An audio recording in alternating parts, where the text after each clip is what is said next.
Je vais vous montrer aujourd'hui comment vous servir de OneNote de la suite Microsoft Office, donc qui vient avec votre Word, PowerPoint et Excel qu'on connaît bien, pour la fonction tactile. Donc, vous avez eu cette année un ordinateur portable dont l'écran est tactile. Ce serait donc très intéressant d'utiliser la fonctionnalité. Donc, on va voir comment OneNote peut nous aider à y parvenir. Donc, tout d'abord, vous devez ouvrir OneNote. Donc, c'est le petit symbole, le petit N majuscule sur fond mauve. Si je l'affiche plein écran, et voilà. Maintenant, comment ça fonctionne, OneNote? L'idée, c'est de se créer des blocs de notes. Donc, ce que je vous conseille, c'est peut-être d'en créer un pour chaque cours. Donc, on voit, j'en ai un ordinateur portable de Michel. Donc, moi, je pense que c'est un peu la base, le premier que j'ai eu. Mais je peux cliquer sur ajouter un bloc-notes. Donc là, à savoir, est-ce que vous voulez le sauvegarder dans OneDrive ou dans l'ordinateur?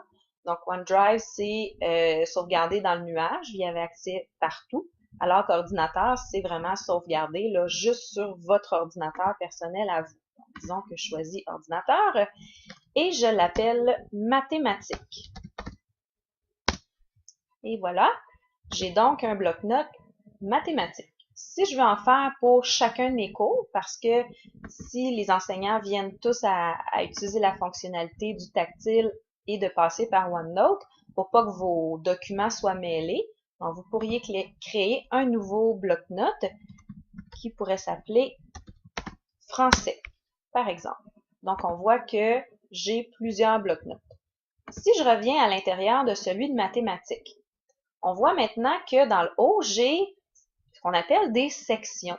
Donc, c'est un peu comme des chapitres de mon bloc-notes. Donc, je pourrais double-cliquer ici et en mathématiques, y aller avec, et c'est ce que je vous conseille encore une fois, par chapitre. Donc, panorama 1, le petit plus, je me crée une deuxième section, donc panorama 2 par exemple. Ensuite, à l'intérieur d'une section, donc panorama 1, dans mon chapitre, je peux aller ajouter plusieurs pages. Donc là, ici, où est-ce que ça clignote, je peux donner un titre à ma page. Donc, par exemple, on a fait les notes de cours 1.5, donc l'unité de statistique. J'aurais donc pu vous dire, au lieu de vous donner une feuille papier, vous faire parvenir le document. Tantôt, je vais vous montrer comment faire, l'ouvrir pour qu'il apparaisse dans OneNote et au lieu d'écrire avec votre crayon sur une feuille, ben, écrire avec votre doigt sur votre écran tactile. Donc, je l'appelle note de cours. Donc, Enter. On voit ici que ça l'a ajouté une page qui s'appelle note de cours à l'intérieur de ma section panorama 1, à l'intérieur de mon bloc-notes de mathématiques. Maintenant, toujours dans panorama 1, je peux ajouter d'autres pages.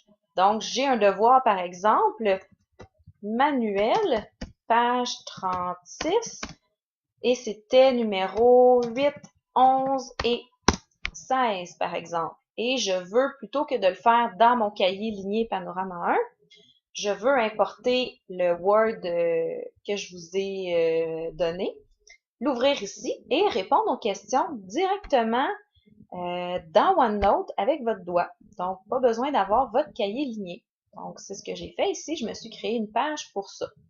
Donc là, je peux me créer, comme vous voyez, différentes pages.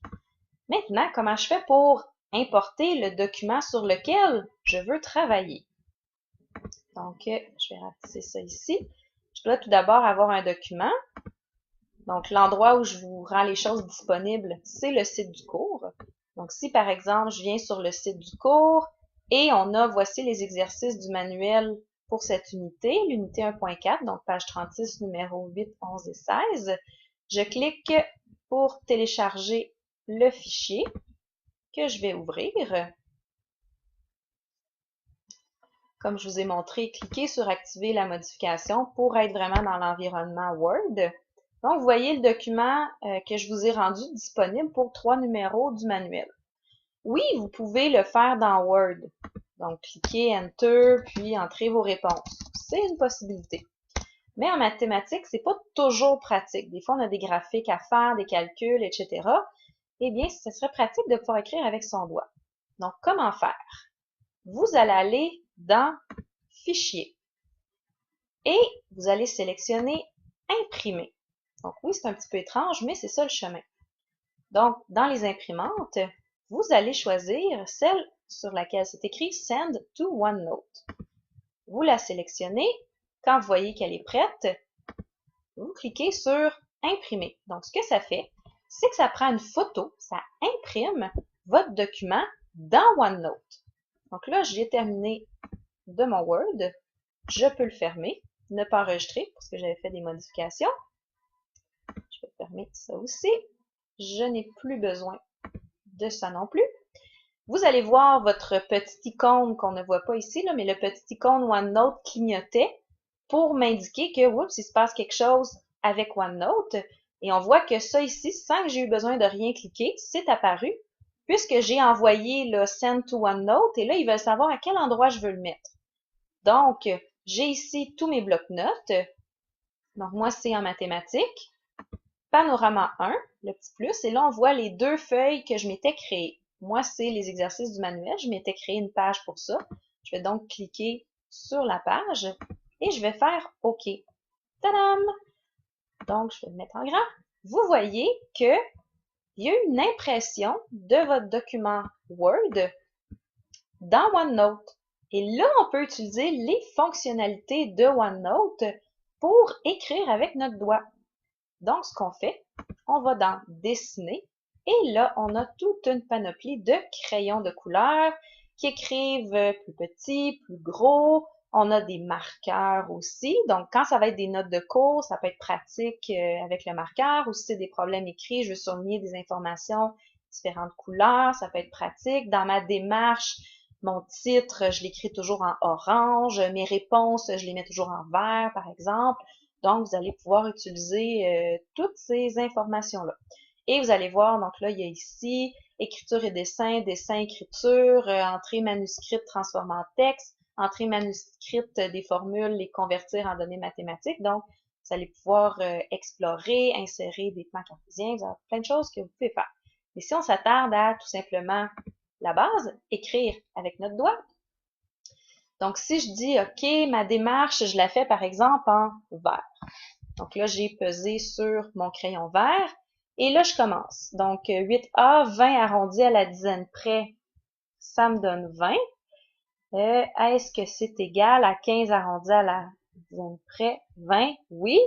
Et mes réponses, je vais les mettre en bleu. Je choisis le bleu et je vais écrire que c'est vrai. Donc là, l'écriture est pas géniale. Donc, je vais sélectionner la gomme. Je vais l'effacer. Et ce que je vais faire, je vais zoomer.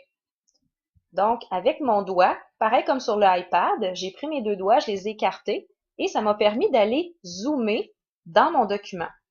Donc là, je vais recommencer. Donc, je veux écrire en vert. Donc, ça me donnait 20. Est-ce que c'est égal à 20? Et ma réponse, c'était vrai. Je voulais l'écrire en bleu. Donc, vrai.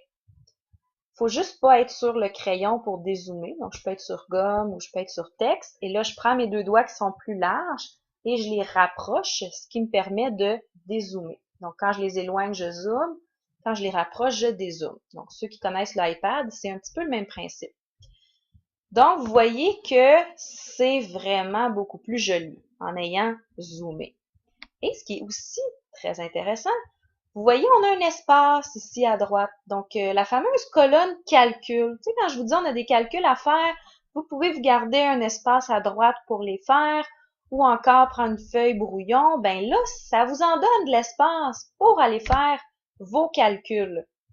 Ou encore, vous pouvez prendre cet espace-là, soit pour le calcul ou pour écrire vos réponses. Donc, si vous désirez aller écrire, oups, je vous dis de pas être sur le crayon, et je fais le contraire. Donc, si vous voulez écrire, donc numéro 8, ma réponse, c'est vrai parce que vous préférez faire les calculs à côté directement du numéro, garder la colonne de droite, écrire les réponses. Donc, vraiment, là, vous avez le choix. Comme je vous dis souvent, trouvez-vous une méthode. Si vous l'aimez pas, vous la changez, mais on vous impose pas une manière de faire. Trouvez ce que ce qui vous convient. Maintenant, ceci étant fait, il y a moyen d'exporter ce document-là en fichier PDF. Donc, si par exemple, c'est un travail que je vous demande de faire, compléter des espaces, etc., et plutôt que de vous demander de me remettre la feuille, je vous demande de me remettre le document en Word. Voici comment faire. Je vais aller dans Fichier et je vais aller dans Exporter. Et là, vous voyez, j'ai le choix, je peux exporter juste la page sur laquelle j'étais, ma section au complet, ou même le bloc-notes au complet. On a plusieurs choix. Exporter en document Word, je l'ai essayé, ça l'a buggé 2 fois. Peut-être j'aurais dû essayer en Word 97-2003, je ne l'ai pas essayé. Mais en PDF, il me semble que ça fonctionnait. Donc, je vais choisir PDF et je vais cliquer sur Exporter. Donc, vous voyez, là, ça me demande à quel endroit, en fait, je veux le sauvegarder. Si, par exemple, je suis sur le bureau et mon document, je le laisse comme ça, ou je vous dis, nommez-le avec votre foyer, votre nom, par exemple. Donc, je dirais, je sais pas moi, 115, Michel D. Et vous pouvez l'enregistrer sur votre bureau. Donc là, si on y va, je vais mettre ça ici. On voit que j'ai un document 115 Michel D. Tadam! Donc, j'ai ma page que j'avais dans OneNote, qui encore une fois été, c'est comme une image, ça a été sauvegardé, c'est maintenant en PDF. Et là, si je vous demande de me le remettre via Google Classroom, qu'on va voir un petit peu plus tard, ou même via le pluriportail, la remise de travaux, mais vous pouvez me remettre le document PDF. Donc, voici, c'était quelques petites fonctionnalités de OneNote et surtout d'utilisation de votre écran tactile que l'on va utiliser cette année pour réduire un petit peu le papier et éviter aussi avec plusieurs papiers de perdre nos feuilles.